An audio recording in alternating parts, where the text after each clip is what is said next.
Daghan ang nangasuko namo. Pero para nako, proud kabit ko. Maayong adlaw kanimo DJ Sam ingon man sa imuha mga viewers ug followers. Proud online seller ko. O gawas diha, proud kabit kayo ko. Naibaw ko nga daghan ang maglagot diha nako kay proud pa kaayo ko sa akong ginabuhat. Proud pa kaayo ko sa akong sitwasyon. Pero I know nga makasabot ra mo kung mahuman ninyo og pagpaminaw ang akong istorya nga i-share karon sa programa ni DJ Sam. Wa na ko ikauwaw ang akong kahimtang. Ug natun-an ako nga dawato ni.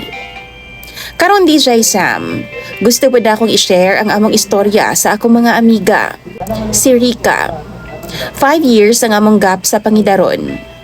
Ug parehas pud mi nga proud kabit. Matag Martes DJ Sam magkita mi ni Rika sa akong balay para mag-istoryahanay bahin sa among mga updates. Isip kabit. Wa milain nga kasandigan DJ Sam. Kami ra gyud ang magtinabangay. Gidawat namo ang usag-usa. Kabahin na sa among Martes ang pag-inom DJ Sam. Kanang mga ilim nun nga makahubog ba? Part na sa amo ang semana, sa amo ang Martes. Aron nga makasugid ug makapagawas mi sa amo nga gibati. Mao na gid ang among ritual. Mag-cheers ug magpadayon na sa among mga topic. Nailhan ako si Rika sa among trabahoan DJ Sam. Pero may resign rasab ko kay gusto nako nga kontrolado ko ang akong oras sa DJ Sam og negosyo. Nagnegosyo ko DJ Sam og bisag unsa na lang online. Nag-travel agent pod ko DJ Sam. Og ingon man, insurance na sideline. Aron dili hunahuna-on nga kabitra ko ba? Usa ka Martes ni ana. Dunay gida nga laing babae si Rika sa among balay DJ Sam. Gipaila-ila niya sa ako si Cherry. 25 years old siya. Iyang kauban daw sa trabaho. Usa pud siya kakabit. Mao na ang sinugdanan sa among istorya DJ Sam. Mga amiga nga nagtinabangay, nagantos ug nagpadayon bisan unsa pa ang tan-aw sa uban. Si Cherry DJ Sam, karon ra daw niya nasayran nga kabit di ay siya, nga minyo di ay ang iyang partner. Naila lang daw niya ang maong lalaki DJ Sam sa social media.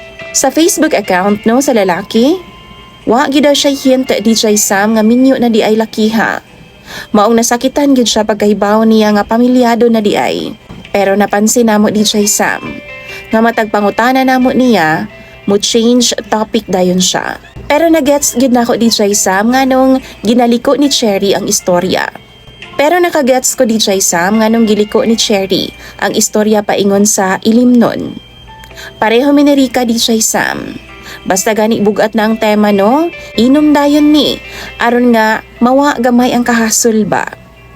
Gipasagda na mo siya para dili niya mas labaw basulon ang iyang kaugalingon. Unya kami na lang ni Rika ang nangistorya sa among katawanan nga mga kasinatian. Kana bitaw sa unang buwan pa namo DJ Sam nga nahimong kabit. Para magkatawa po siya babisan gamay lang. Ni-share po siya DJ Sam sa iyahang background. Napalibutan na di ay siya og mga kabit sa iyang pamilya. Nahimong kabit ang iyang mama ug igsuon. Nakasabot mi DJ Sam kay parehas pod mi nga gikan sa ingon ana nga palibot. Wala hinunamo siya pug sa DJ Sam nga mo-open up sa amua. Kabaw mi unsa ang bation ana. Paglabay atong adlaw DJ Sam ug matag Martes, naanad na siyang kuyog namo sa amo ang mga lakaw ug sa amo ang schedule DJ Sam sa session. Pero dili gyapon siya mo share sa personal niyang experience. Unya, usa ka Martes ni ana, kalit na lang siya DJ Sam nga ni share sa tinuod niyang istorya. Basin tungod sa sobra na pud siguro nga nainom niya DJ Sam. O di ba kaha tungod sa kabugat sa iyang gibati. Mao siguro na ang rason. Ug bisan pa man unsa na ang iyang rason DJ Sam, nalipay gihapon mi ni Rika nga finally nisalig na siya sa iyang mga sikreto sa amua. Nasayran daw niya dihang nisimba siya DJ Sam.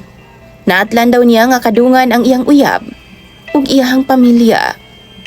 Gwapa daw kayo ang asawa og pati siya naulaw daw siyang makipagkompetensya kay paska gid ang gwapaha DJ Sam. Nakapangutana gid daw siya nga gwapa naman kaayo ning bayhana. Tapos nakuha pang ilaron sa lalaki. Ug mao na po daw to ang katapusan niyang simba DJ Sam kay ug siya pa nauwaw na daw siya nga musud sa simbahan. Kay baw mo samtang nag-istorya si Cherry ni ana DJ Sam, halos maghilak na gid siya. Mao na nga gi-change dayon namo ang topic ni Rika. Aron nga malingaw siya. Ang nakapait pa gyud DJ Sam sa sitwasyon ni Cherry kay ginapasakitan pa daw siya pisikal ni Brian. Ug siya pa kuno ang mogasto sa matag date nila kanang magkita silang duha. Pero bisan amo siya nga giingnan DJ Sam nga biyaan na si Brian. Wa gihapon niya biyae ug nagpadayon ang ilang tagong relasyon. Nahadlok mi kay ingon pa si Cherry nga nakabantay na daw ang legal wife sa ilang relasyon. Maong gilikayan daw una niya si Brian. Gi-block daw una niya sa social media. Naminaw lang siya namo DJ Sam. Ug usahay gani nung motambag pa siya. Napansin pod namo DJ Sam nga mas dali siya nga maka-move on kaysa sa amuan ni Rika. Murag nakagraduate na siya ba sa pagiging number 2. Nibalik sa normal ang among Martes sessions sa DJ Sam. Hangtod usa ka Lunes ni ana, nanawag siya. Kay duna daw siya dako kayong balita DJ Sam. Mao to gi-advance na lang namo ang among session anang si manahuna. Ug murag seryoso gid kaayo ang iyang dala nga istorya DJ Sam.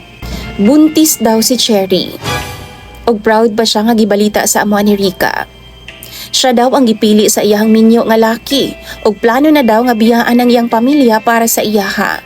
DJ Sam, gisupalpal jud namo siya sa kamatuoran ni Rika. Dili man gud kasaligan ang mga words gid sa mga lalaki. Ug mao na ang among giingon sa iyaha. Gimaymaya namo siya taman nga kabit ra siya. Nailad man gani ang asawa siya pakaha. Nagpabuntis-buntis pa gyud siya DJ Sam nga kay bawo man siya nga ikaduha ra siya. Pero nasuko siya sa amua. O giingnan pa miniya ni Rika nga nasuya lang daw miniya kay siya daw gipili sa iyang laki. Samantalang kami ni Rika, wa daw pilia. Kay bawo mo DJ Sam, mura jud ko gisagpa sa gisulti ni Cherry nga Rika nako. Dali dayon siyang migawas o gilamba pa gid niya ang pultahan namo. Wa na lang pud namo siya gipugnan. Kay bawo man mi nga nadana siya sa iyang emosyon ug sa iyang pagmabdos pud. Nahilom na lang ming duha ni Rika. Og imbis magpadayon sa amo ang pag-inom, giref na lang namo DJ Sam ang pitcher. Og nagpainit na lang kog kanon. Tapos ang pulutan nga amon tang giandam, nahimo na lang among sudan ni Rika. Tapos nagpabilin pa si Rika sa balay DJ Sam, hangtod nga milawom na ang gabi. Pero wa na namog istoryahan pa si Cherry. Na timing pagyod nga kabit-kabit ang salida nga among gitan-aw. Pagkasunod adlaw ana no, wa gihapon nagparamdam namo si Cherry. Nasayod mi nga nasakitan siya, kay murag wa namo siya gilabanan. Nakasabot mi niya, pero unta DJ Sam, nakasabot pud siya nga nung amo siyang giingon adto. Pag-abot sa Martes, kami na lang duha ni Rika ang nagpadayon sa amo ang session. Sayo siyang niabot sa akong balay, nagluto mig pulutan, tapos naglingaw-lingaw mi samtang nag-update sa among mga kabit stories. Giserve gihapon namo DJ Sam ang katong ilimnon last week ba nga wa namo nahuman. Tapos nagdugang na lang pod mi og bag-ong timpla. Human ato no, mibalik na mi sa among normal nga lingaw. Nga mura lang bitaw og way nahitabo. Wa namo damha DJ Sam nga moabot si Cherry. Sakto mi nga dili kasaligan ang iyang Brian. Imbis nga tumanon ang sabot nilang magpalayo na og biyaan ang asawa, nga magtaba na silang duha, gibuwagan na hinuon daw siya. Karon, nag-inusara na lang siya DJ Sam nga nag-atubang sa ugma ug ang iyang pagbuntis, solo na niya DJ Sam, kay dili daw siya panagutan ni Brian. Gidudahan pagani siya, nga naa daw siya laing laki DJ Sam ug wa daw giangko ni Brian ang iyang gibuntis. Pero wa na namo gi-blame pa si Cherry DJ Sam. Gigakos na lang namo si Cherry, hangtod ni buhagay gyud ang iyang luha. Apil gud mi ay nga nada sa iyang kasakit.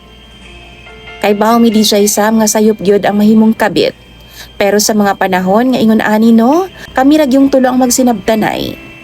Ang uban pwede ming husgahan, pero kami dili gyud namo nabuhaton sa usag-usa. Gipasagda namo si Cherry nga ipagawas tanan niyang gibati ni Jay Sam. Tanan niyang kasakit. Dayon nangita gyud mi og mangga di Jay Sam, bisan unsa nang orasa. Aron lang jud nga malipay siya. Ug nakapahupay pud baya gamay sa iyang gibati samtang nagkaon siyag mangga. Nag-istoryahanay mi DJ Sam bahin sa iyang baby. Gisaad namo nga ubanan og tabangan siya sa pag-atubang sa iyang pagmabdos. Tungod sa kasinatian ni Cherry, nakahukom mi DJ Sam nga undangan na ang among pagkakabit. Lisod man biyaan ang among naandan, pero gusto namo nga mamahimong number 1 ug dili number 2. Dili na mi musugot DJ Sam nga itago lang o pilion ra kung why ayo ang ilang kaminyuon. Kung why mo pili namo tungod sa among kagahapon, kami mismo ang mupili sa among kaugalingon. Basta magkuyog ming tulo, basta adunay martes, og ilimnon DJ Sam, mag-session gyud mi, maglipay rami. Kaya namo ang tanan DJ Sam. Kana lang, tambagi mi ninyo kung unsaon nga mabuntog namo ug mabuhian namo DJ Sam ang among mga karelasyon karon nga mga minyo na. Unta, dili mi ninyo husgahan. Naigugma lang pud mi DJ Sam og sa tinuod lang kung mahigugma na kagtaman sa usa ka tawo. Maglisod na gyud kag buhi niya bisan pag-ingno nato nga mali na kaayo. Salamat kay DJ Sam sa pagbasa ning akong suwat. And more power sa imong programa. Imong sender DJ Sam og follower, Ara.